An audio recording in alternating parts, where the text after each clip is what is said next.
WhatsApp guys, কেমন আছেন আপনারা?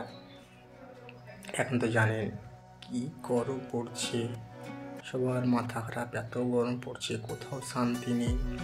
তাই তো আমি একটা ভাবলাম যে ভিডিও করা হোক গেঞ্জি, তার জন্য গেঞ্জি নিয়ে চলে আসলাম। নতুন নতুন গেঞ্জি, স্টাইলিশ ডিজাইন, আপনারা যেমন চাইবেন তেমনই পাইবেন।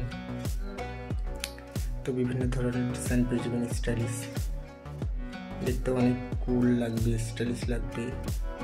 তো দেখুন গেঞ্জিগুলো, দেখুন ডিজাইনগুলো, দেখুন ডিজাইনগুলো, এক এক রকমের বিভিন্ন কালার, বিভিন্ন ধরনের ডিজাইন পেয়ে যাবেন। দেখতে অনেক ইউনিক আর খুবই সুন্দর লাগছে দেখতে। এই গেঞ্জিগুলো আপনারা অল জায়গায় পরে এখন যেতে পারবেন গরমের জন্য, বাড়িতে, বাইরে, এবং খুবই সুন্দর লাগে দেখতে। ডিজাইনগুলো দেখুন, অনেক ডিজাইন পেয়ে যাবেন, অল্প রেটের মধ্যে পেয়ে যাবেন, খুবই সুন্দর। দেখুন ডিজাইনটা, দেখুন কী লেখা আছে, এগুলো সব খুবই সুন্দর লাগছে দেখতে।